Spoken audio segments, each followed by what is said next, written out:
then, thrill seekers, here we go. We've got some amazing insider information for you game wizards. Not off. We've got reviews of the latest games and what the experts think of those games.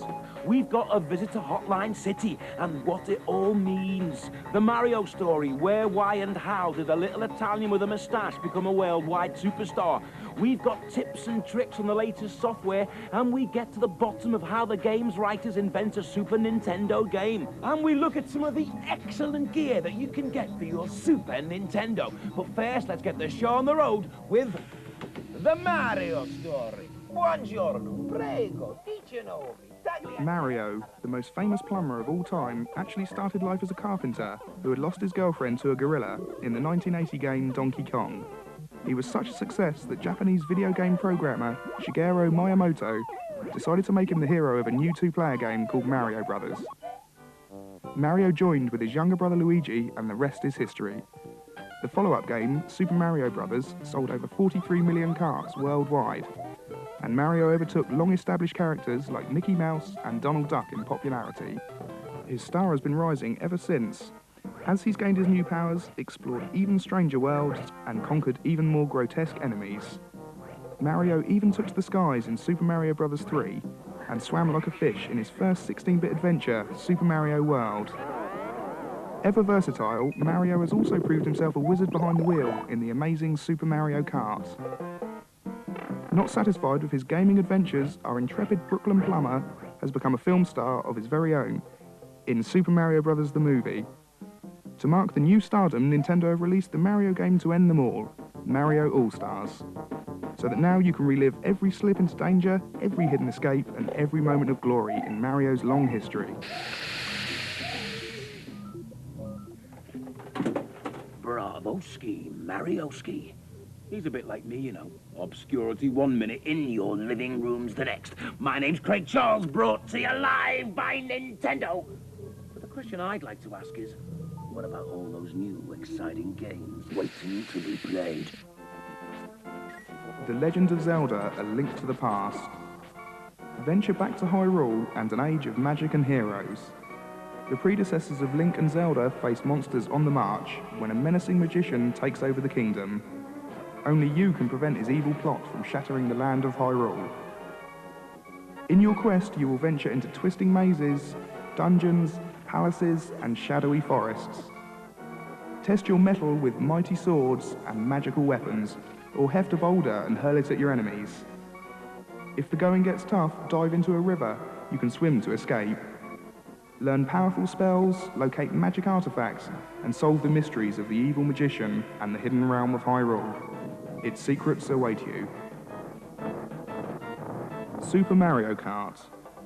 This is a split-screen, 1 or 2 player go-kart racing game in which you and either the computer or another player take the part of the Mario Brothers characters in a one-off race or as part of a championship. Those of you familiar with all of the Mario games will notice that the tracks are made up of different scenes from previous games, such as castles and ice levels. You can also have great fun with the battle mode, in which 2 players play a form of bumper cars in order to burst one of the 3 balloons attached to the cart. This is one of the best racing games ever and definitely not to be missed. Starwing. This is the first game to use the Super FX chip. You are the pilot, Fox McCloud, commander of a squadron called the R-Wing. Your mission is to destroy the evil Venom Empire before their ambitious expansion plans can be put into practice. As you can see, the graphics are amazing, and the FX chip allows high-speed action as never seen before. You'll need all of your game-playing skills to lead your team and save your planet. Battletoads in Battlemania. This is a very amusing beat-em-up with lots of humorous references to other arcade games. Zit, Rash and Pimple, the Battletoads, have been invited to Tibet to watch a demonstration of a new computer game. When one of the images jumps out of the screen and kidnaps the princess, you'll have to play it to find out what happens next.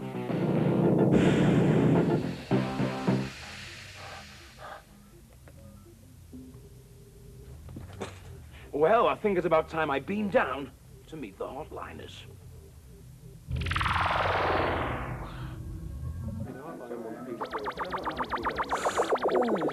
Oh, hate it when that happens. This is Hotliner's headquarters, but what does that mean? Hi. Hi. All right. You're known as a hotliner. What does that mean?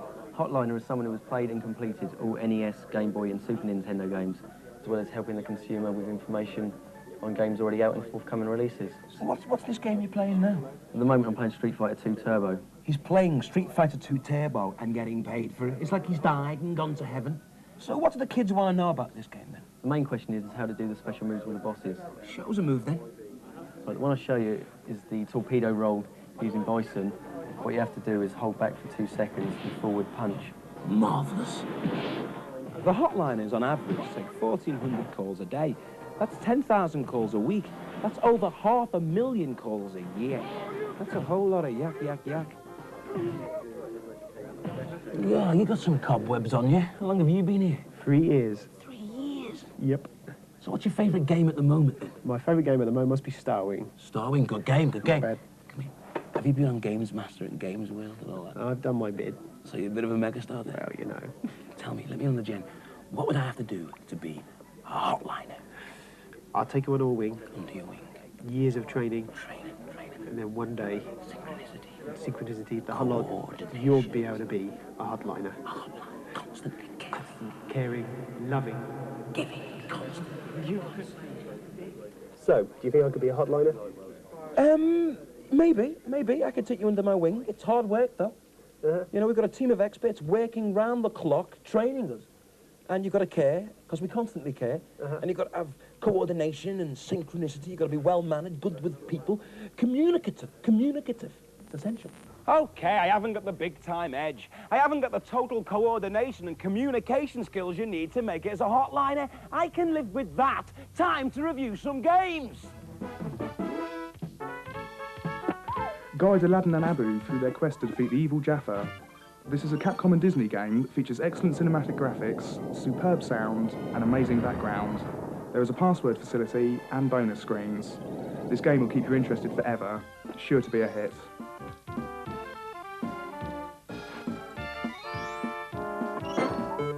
Mario Paint, a new art package for the Super Nintendo. Comes with a mouse so you can use it to draw, paint and animate your own images, compose music to go along with it, and then when you're finished you can save it and put it onto video to play it again at a later date. The only limitation with this game is your imagination.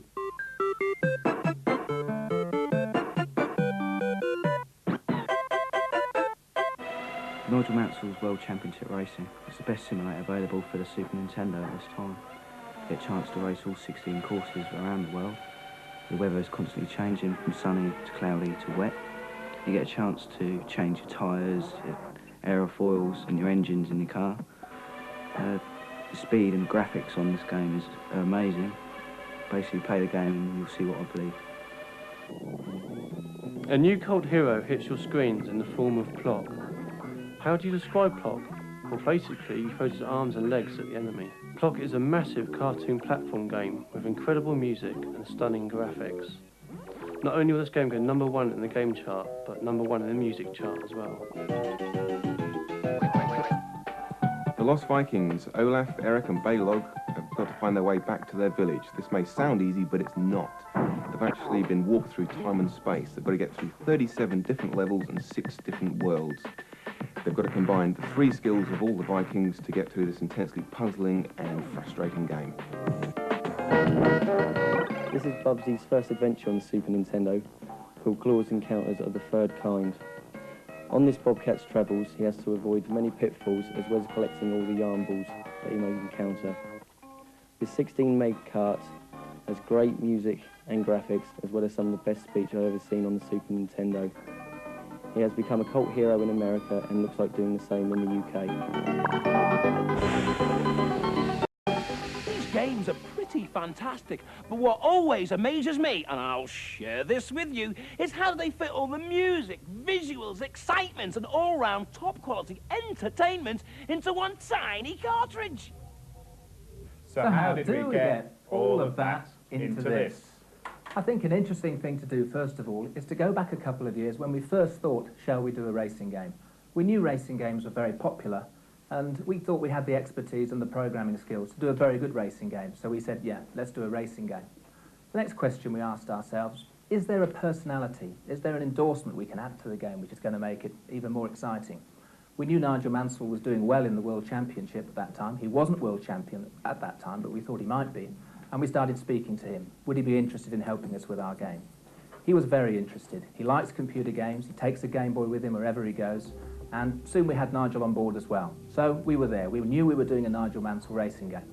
What we're going to do now is James is going to take us around the building and show us how from that point did we develop the game. Okay, now we've decided to go ahead and produce the Mansell game. We've actually done all the design work. The next stage is to start the programming.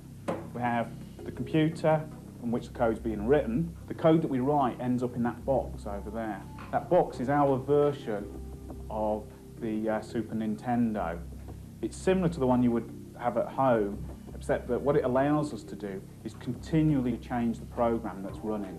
So this is what's in the cartridge. That code there on that screen translates into this on your Super Nintendo. This is actually the original road that's used in the Nigel Mansell game. The game is nowhere near complete, but we have the actual basic road. When we were developing the Nigel Mansell game, the road was the most important thing. You've got a smooth and fast road system, particularly with something like a Grand Prix game. To get this far took us, probably about 6 or 7 months of programming. The next stage was producing the car graphics, the roadside objects, backdrops, all the other support graphics for the game. And that's what we're going to show you next. Everything that you see in the game will at some point have to be drawn. We actually have to draw the car with every wheel position to add realism to the actual game itself.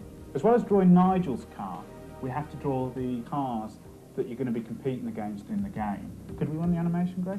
This is so we can, in the game, we can actually give the impression of a car moving away from you, or you moving up behind another car.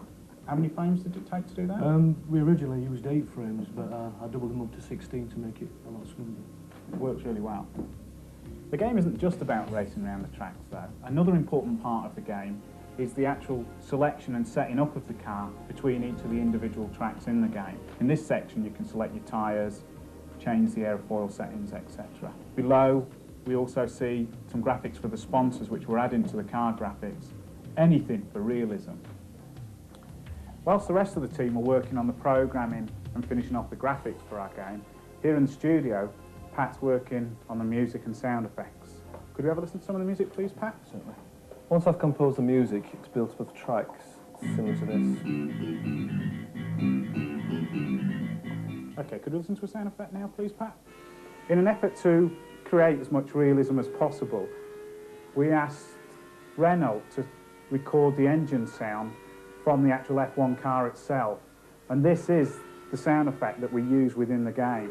So we've got the program, the graphics, the music and sound effects. Let's go and test that game.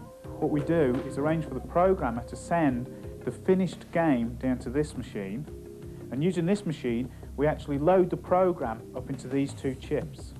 These chips now contain the whole game. The games are put into a cartridge, into a prototype cartridge, and then these are given to the testers to test.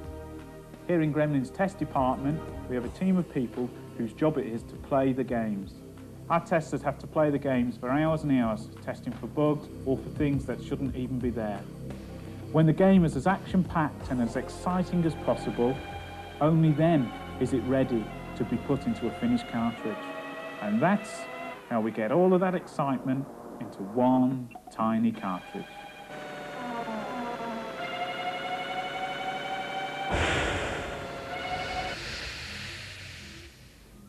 Hey, come here. This is between me and you, right?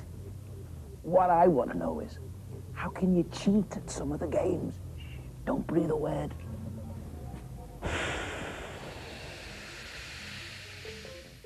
Super Mario All-Stars.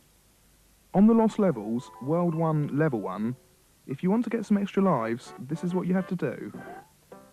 Go to the first set of blocks and bash the second block to uncover the hidden mushroom. Bounce it with your head over the end block, leaving the Koopa inside. Grab the mushroom, being very careful not to scroll the screen past the row of blocks. Now break the first block and the third block and leave the Koopa patrolling on the 4th. jump through the gap you've made and remove the 3 blocks from above your head. Now carefully make a small jump onto the Koopa. Mario should bounce on and off, eventually clocking up 1-ups. Leave it to carry on until the time runs out and you'll have 128 lives. Also on the lost levels, World 3 Level 4, the way to get to the end is to stay along the bottom until you've heard a high-pitched beep. Then stay along the bottom again until you hear another beep. Now go all the way to the top and stay there until you hear 2 more beeps. If whilst going along the top you find a jump that's very hard to make, jump down to the floor and you'll find 4 hidden blocks. You can now use these to get back up to the top route and make it all the way to the end. On Mario 2, World 1, Level 3, go to near the end of the level and get the last potion bottle before the door. Carry it past the door and throw it down near the pot. Then enter subspace and go down the pipe whilst you're in subspace, and this will now warp you to World 4.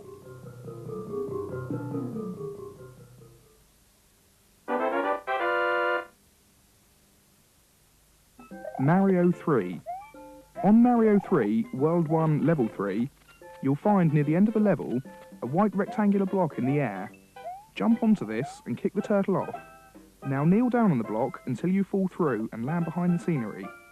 Now run to the right as if you were going to complete the level, but instead of finishing the level, it will take you to a secret mushroom house, and inside this mushroom house is a warp whistle. Plock. When you get to level 3 of Plock, go to nearly the end of the level and look out for the arrow pointing downwards. Jump down and shoot the plum in the tree 3 times. This will take you to a bonus stage. You now have to beat the timer in this bonus stage to get warped to the end of the island. To get the best out of your games, you should try your hand with the Scoremaster. Designed for use on the desktop, the arcade-style Scoremaster has a responsive 8-way joystick with 6 buttons. These are oversized for ease of use and have an auto-fire switch for each button. The Scoremaster also features a slow-motion operation with 2 speeds. So whether it's quick or slow, the Scoremaster will put an extra kick into your game. There is also a great accessory known as the Nintendo Scope. This is an amazing piece of gear which is an infrared firing machine, laser accurate to 1 television pixel. There are some great games specially designed for this ballistic bazooka, like Battle Clash and Yoshi Safari. Why not get one for your shoulder and start blasting?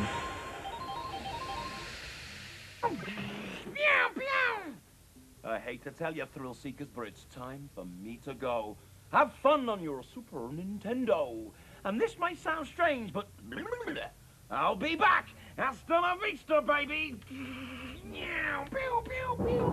Hey, not so heavy on the interaction.